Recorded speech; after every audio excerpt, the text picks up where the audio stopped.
शिव जी की अष्टमूर्तियों का तथा अर्धनारीश्वर रूप का सविस्तार वर्णन।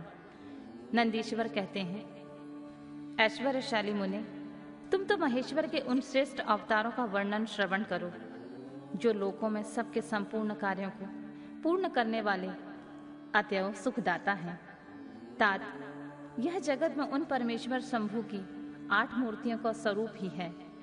जैसे सूत में मणियां पिरोई रहती हैं, उसी तरह यह विश्व उन अष्टमूर्तियों में व्याप्त होकर स्थित है। वे प्रसिद्ध 8 मूर्तियां ये हैं: शर्व, भव, रुद्र, उग्र, भीम, पशुपति, ईशान और महादेव। शिव जी की इन सर्व आदि अष्टमूर्तियों द्वारा पृथ्वी, जल, अग्नि, वायु, आकाश, क्षेत्रज्ञ, सूर्य और चंद्रमा अधिष्ठित हैं। शास्त्र का ऐसा निश्चय है कि कल्याणकर्ता महेश्वर का विशंबरात्मक रूप ही चराचर विश्व को धारण किए हुए है। परमात्मा शिव का सलिलात्मक रूप जो समस्त जगत को जीवन प्रदान करने वाला है, भव नाम से कहा जाता है, जो जगत के बाहर भीतर वर्तमान है और स्वयं ही विश्व का भरण पोषण करता तथा स्पंदित होता है। उग्र रूपधारी प्रभु के उस रूप को सत्पुरुष उग्र कहते हैं। महादेव का जो सबको अवकाश देने वाला सर्वव्यापी आकाशात्मक रूप है, उसे भीम कहते हैं। वह भूत वृंद का भेदक है। जो रूप समस्त आत्माओं का अधिष्ठान, संपूर्ण क्षेत्रों में निवास करने वाला है और जीवों के भव पाश का छेदक है, उसे पशुपति का रूप समझना चाहिए। महेश्वर का संपूर्ण जगत को प्रकाशित करने वाला जो सूर्य नामक रूप है, उसे ईशान कहते हैं। वह दुलोक में भ्रमण करता है। अमृतमयी रश्मियों वाला जो चंद्रमा संपूर्ण विश्व को आनंदित करता है, शिव का वह रूप महादेव नाम से पुकारा जाता है। आत्मा परमात्मा शिव का 8वां रूप है। यह मूर्ति अन्य मूर्तियों की व्यापिका है, इसलिए सारा विश्व शिवमय है।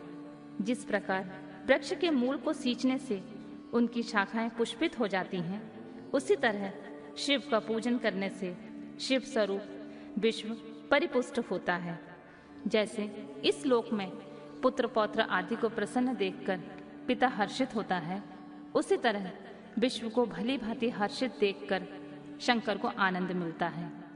इसलिए यदि कोई भी देहधारी को कष्ट देता है तो निसंदेह मानो उसने अष्टमूर्ति शिव का ही अनिष्ट किया है। सनत कुमार जी, इस प्रकार भगवान शिव अपनी अष्टमूर्तियों द्वारा समस्त विश्व को अधिष्ठित करके विराजमान हैं।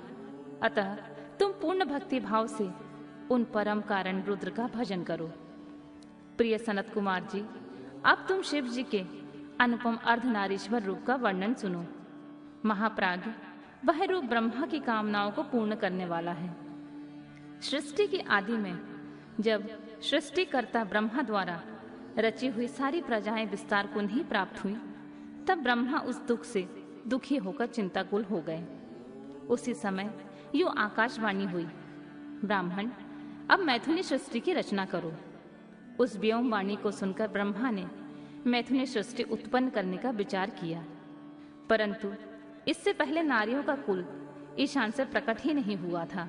इसीलिए पतियोनि ब्रह्मा मैथुनी सृष्टि रचने में समर्थ न हो सके। तब वे यूं विचार करके कि शंभु की कृपा के बिना मैथुनी प्रजा उत्पन्न नहीं हो सकती, तब करने को उद्यत हुए। उस समय ब्रह्मा पराशक्ति शिवा सहित परमेश्वर शिव का प्रेम पूर्वक हृदय में ध्यान करके घोर तप करने लगे। तदनंतर तपोनुष्ठान में लगे हुए ब्रह्मा के उस तीव्र तप से थोड़े ही समय में शिव जी प्रसन्न हो गए। तब वे कष्टहारी शंकर पूर्ण सच्चिदानंद की कामदा मूर्ति में प्रविष्ट होकर अर्धनारीश्वर के रूप से ब्रह्मा के निकट प्रकट हो गए। उन देवादिदेव शंकर को पराशक्ति शिवा के साथ आया देखकर ब्रह्मा जी ने दंड की भांति भूमि पर लेटकर उन्हें प्रणाम किया और फिर वे हाथ जोड़कर उनकी स्तुति करने लगे। तब विश्वकर्ता देवादिदेव महादेव महेश्वर परम प्रसन्न होकर ब्रह्मा जी से मेघ की सी गंभीर वाणी में बोले। ईश्वर ने कहा, महाभागवत्स, मेरे प्यारे पुत्र पितामह, मुझे तुम्हारा सारा मनोरथ पूर्णतः ज्ञात हो गया है। तुमने जो इस समय प्रजाओं की वृद्धि के लिए घोर तप किया है, तुम्हारे उस तप से मैं प्रसन्न हो गया हूँ और तुम्हें तुम्हारा अभीष्ट प्रदान करूंगा। यूं स्वभाव से ही मधुर तथा परम उदार वचन कहकर शिव जी ने अपने शरीर के अर्धभाग से शिवा देवी को पृथक कर दिया। तब शिव से पृथक होकर प्रकट हुई उन परमा शक्ति को देखकर ब्रह्मा विनम्र भाव से प्रणाम करके उनसे प्रार्थना करने लगे। ब्रह्मा जी ने कहा, शिवे, सृष्टि के प्रारंभ में तुम्हारे पति देवाधिदेव परमात्मा शंभु ने मेरी सृष्टि की थी और मेरे द्वारा सारी प्रजाओं की रचना की थी। शिवे, तब मैंने देवता आदि समस्त प्रजाओं की मानसिक सृष्टि की थी, परंतु बारंबार रचना करने पर भी उनकी वृद्धि नहीं हो रही है। अतः अब मैं स्त्री पुरुष के समागम से उत्पन्न होने वाली सृष्टि का निर्माण करके अपनी सारी प्रजाओं की वृद्धि करना चाहता हूँ, किंतु अभी तक तुमसे अक्षय नारी कुल का प्राकट्य नहीं हुआ है। इस कारण नारी कुल की सृष्टि करना मेरी शक्ति के बाहर है। चूंकि सारी शक्तियों का उद्गम स्थान तुम ही हो, इसीलिए मैं तुम अखिलेश्वरी परमा शक्ति से प्रार्थना करता हूँ। शिवे, मैं तुम्हें नमस्कार करता हूँ। तुम मुझे नारी कुल की सृष्टि करने के लिए शक्ति प्रदान करो, क्योंकि शिव प्रिय, इसी को तुम चराचर जगत की उत्पत्ति का कारण समझो। वरदेश्वरी, मैं तुमसे एक और वर की याचना करता हूँ। जगत माते, कृपा करके उसे भी मुझे दीजिए। मैं तुम्हारे चरणों में नमस्कार करता हूँ। वह वर यह है, सर्वव्यापिनी जगत जननी, तुम चराचर जगत की वृद्धि के लिए अपने एक सर्वसमर्थ रूप से मेरे पुत्र दक्ष की पुत्री हो जाओ। ब्रह्मा द्वारा यूं याचना किए जाने पर परमेश्वरी देवी शिवा ने तथास्तु ऐसा ही कहकर वह शक्ति ब्रह्मा को प्रदान कर दी। सुंदरा जगत जननी शिव शक्ति शिवा देवी ने अपनी भुवों के मध्य भाग से ही अपने ही समान प्रभावशाली एक शक्ति की रचना की। उस शक्ति को देखकर देवश्रेष्ठ भगवान शंकर, जो लीलाकारी, कष्टहारी और कृपा के सागर हैं, हंसते हुए जगदम्बिका से बोले।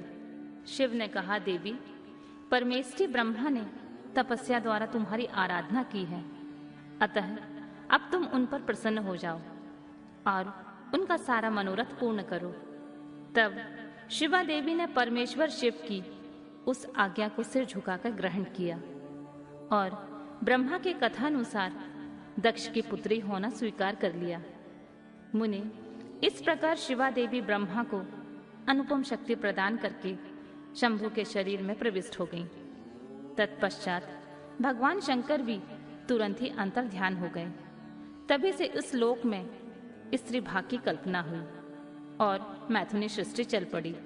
इससे ब्रह्मा को महान आनंद प्राप्त हुआ। तात, इस प्रकार मैंने तुमसे शिव जी के महान अनुपम अर्धनारीश्वर रूप का वर्णन कर दिया है। यह सत्पुरुषों के लिए मंगलदायक है।